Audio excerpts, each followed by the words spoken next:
Soyez bénis au nom de Jésus-Christ.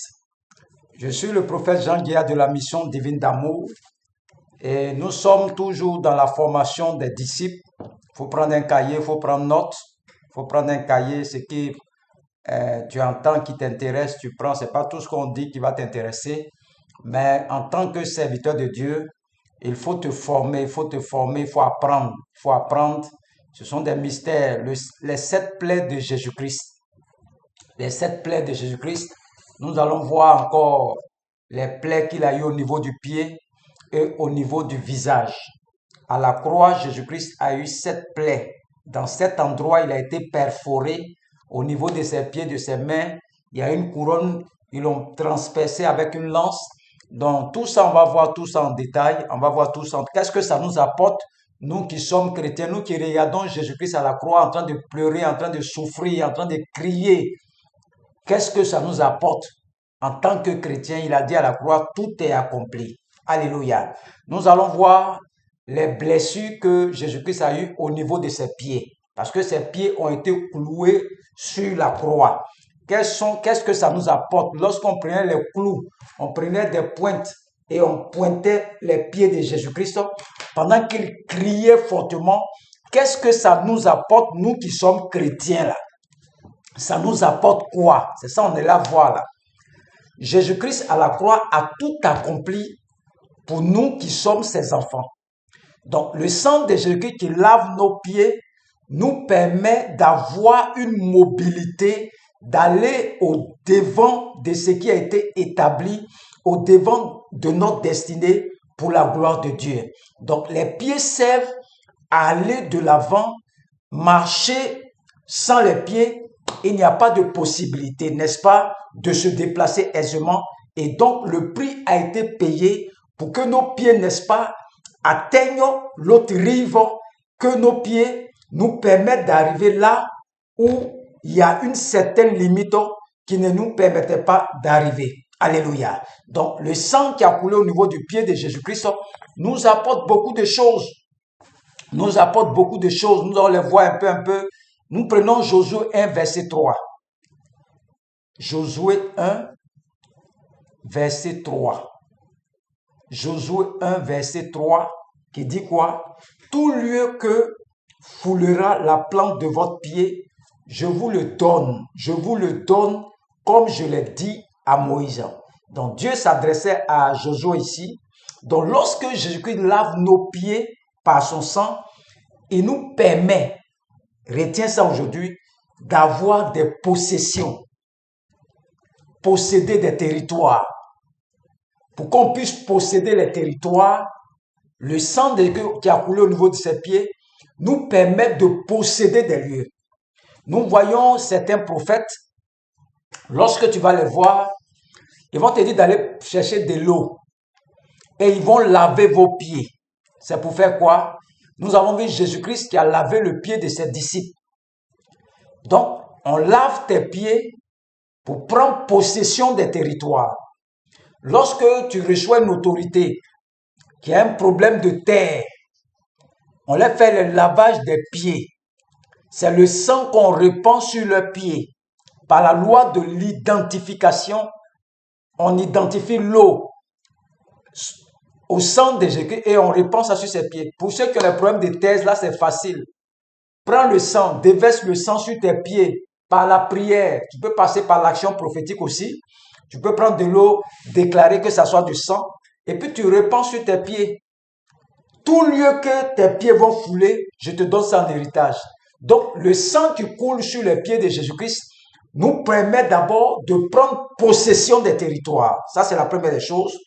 Maintenant, nous qui sommes chrétiens, qu'est-ce que ça nous apporte au niveau de nos pieds? Éphésiens 6, verset 15 dit quoi? Mettez pour chaussure à vos pieds le zèle que donne l'évangile de paix. Donc, les pieds nous permettent d'aller de lieu en lieu pour annoncer la parole de Dieu, pour porter l'évangile. Et la Bible dit dans Romains 10, verset 15, et comment y aurait-il des prédicateurs s'ils ne sont pas envoyés, selon qu'il a écrit, qu'ils sont beaux les pieds de ceux qui annoncent la paix, de ceux qui annoncent de bonnes nouvelles. Donc, nos pieds, donc, sont très essentielles pour notre destinée afin de nous donner de la mobilité et de nous permettre d'avoir des possessions. Voilà ce que tu dois retenir. Le sang qui coule au niveau du pied de Jésus-Christ nous permet d'avoir de la mobilité pour aller de lieu en lieu. Romains 10, verset 15. Et aussi, ça nous permet d'avoir des possessions. Alléluia. Ça nous permet d'avoir des possessions. Vous allez voir des prophètes qui vont utiliser de l'eau pour laver vos pieds. D'autres vont dire que c'est diabolique. C'est comme ça. Ce sont des mystères. Quand tu ne connais pas les mystères, il ne faut pas critiquer les gens. Tu ne sais pas que le sang qui a coulé au niveau du pied de Jésus te permet d'aller de lieu en lieu et te permet de prendre possession des territoires. Donc, le prophète, il connaît ces choses. Il connaît ces mystères. Il sait que quand on applique le sang au niveau du pied, ça te permet de prendre possession des territoires et ça te permet d'aller évangéliser. Pour ceux qui ont peur d'aller évangéliser, répands simplement le sang dessus tes pieds. Répands seulement le sang. Partout tu vas rentrer, tu vas voir qu'il aura la paix dans ces lieux. Tu vas annoncer la bonne nouvelle. Toi-même, tu ne sais pas qu'est-ce qui se passe. Mais ce sont des mystères que les prophètes connaissent. Les prophètes appliquent. Et quand nous on voit ça, on dit, mais ça c'est quoi ça? Ça c'est marabout, c'est diabolique. Non, ce sont des mystères. Ce sont des mystères. Le lavage des pieds, le lavage de ton visage. Tous ces lavages qu'ils font là, c'est pourquoi? Ce sont des choses que tu dois comprendre. Pour ceux qui sont à cette école de formation, j'ai mis sur ma page « Atteignons ensemble la vraie liberté en Christ ». Donc, de par mes messages, je t'amène à être libre.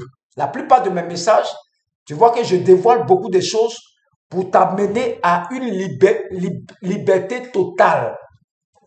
Alléluia. Pour te libérer totalement. Donc, le sang de Jésus qui a coulé au niveau de ses pieds nous permet de prendre possession. Josué 1, verset 3.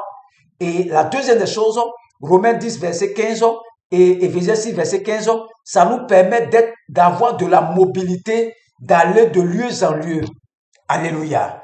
La deuxième des choses qu'on va voir, le sang qui a coulé au niveau de son visage. Au niveau de son visage. Le sang qui a coulé au niveau de son visage. Ésaïe 50, verset 6. Ésaïe 50, verset 6. Il dit, j'ai livré mon dos à ceux qui me frappaient et mes joues à ceux qui m'arrachaient la barbe. Je n'ai pas dérobé mon visage aux ignominies et aux crachats. Donc, Jésus-Christ a souffert du visage. La barbe est très importante. Elle va dans le sens de la responsabilité, mais aussi de l'onction. Alléluia. Donc, lorsqu'on tire et arrache la barbe de quelqu'un, ça fait très mal. Donc, imagine-toi le Seigneur, ils sont en train de tirer sa barbe. Donc, vous allez voir, le sang va commencer à gicler à ces endroits. Le sang va commencer à sortir. Ils vont le frapper sur ses joues. Il sera méconnaissable. Son visage sera défiguré. Mais qu'est-ce que ça nous apporte? Nous qui sommes chrétiens, nous qui avons accepté Jésus-Christ, le fait que Jésus-Christ a souffert du visage, il a dit dans Luc 4, verset 18, voici, je suis venu, Luc 4, verset 18, je suis venu annoncer la bonne nouvelle aux pauvres, guérir ceux qui ont le cœur brisé. Alléluia. Il est venu libérer les captifs au travers du sang qui a coulé sur son visage. Il est venu travailler et nous libérer de tout ce qui est honte, de tout ce qui est opprobre, de tout ce qui est la honte, l'opprobre, tout ce qui est sur toi, manque de respect, tout ça, de par son sang. D'autres personnes ne peuvent pas sortir à cause de la honte. Ils cachent leur visage. Tu vas voir des personnes ne veulent pas qu'on voie leur visage. Ils sont cachés. Tu vois, ils sortent pas, ils sortent la nuit, ils se cachent. Il y a d'autres qui portent chapeau pour cacher son visage. Mais Jésus-Christ a accepté de souffrir de son visage pour que notre visage à nous soit présenté partout sans l'ombre d'une honte quelle que soit. C'est que ton visage ne doit pas avoir la honte. Du visage aussi, Jésus-Christ a été giflé au visage, frappé, et sa dignité, son respect a été bafoué, son visage a été déformé. Donc, Jésus-Christ fut méconnaissable à cause de ces coups qu'il avait subis et il a accepté ses souffrances pour toi et moi. L'objectif étant de prendre notre place, notre position, pour nous transférer, n'est-ce pas, la sienne. Donc, Jésus-Christ livre son visage pour ne pas que toi tu aies honte, pour ne pas que tu sois méconnaissable, pour ne pas qu'on te manque de respect, que tes enfants ne te respectent pas.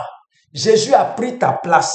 C'est pour la raison pour laquelle tout ce qui vous embarrasse, jusqu'à aujourd'hui, tout ce qui a milité en faveur de votre honte, tout ce qui a piétiné votre dignité et qui travaille, n'est-ce pas, dans le sens du manque de respect, je déclare et je décrète que le sang de Jésus-Christ qui a coulé de son visage lave votre visage au nom de Jésus-Christ et que cette action vous donne la capacité d'être libre de tout embarras, d'être libre jusqu'à ce jour. Je proclame que cela vous quitte par l'action du sang de Jésus-Christ. Prenez le droit de retrouver votre honneur, de retrouver votre dignité, de retrouver votre respectabilité. C'est pour cela que j'active le sang de Jésus-Christ au niveau de votre visage pour retrouver votre dignité dans votre travail, dans vos foyers, dans votre couple, dans le cœur de vos enfants. Retrouvez votre honneur qui a été bafoué par les circonstances de la vie. Retrouvez votre honneur par la vertu du sang de Jésus-Christ. C'est pour cela que j'active le mystère du sang sur votre face et votre visage.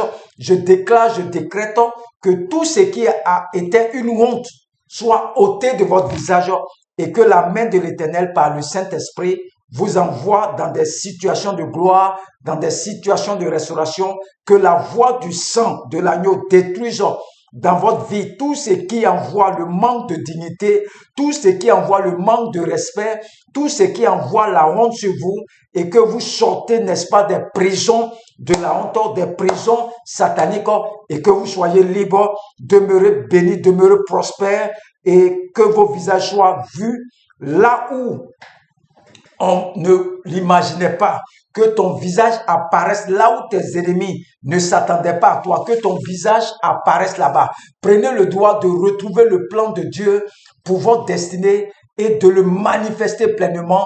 Le salut a créé au prix du sang de Jésus-Christ. Le salut, ce n'est pas forcément quand on va mourir, mais prenez le sang de Jésus-Christ, mais prenez également le sceau de la domination sur la terre.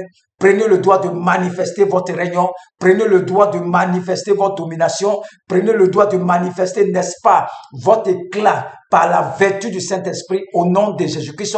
Que le sang qui coule au niveau du pied de Jésus-Christ vous donne de posséder des territoires, que tu ne sois plus locataire, que le sang qui a coulé au niveau du pied de Jésus-Christ vous donne de la mobilité dans vos actions et que le nom de l'Éternel soit glorifié dans votre vie au nom de Jésus-Christ. Amen. Que Dieu vous bénisse.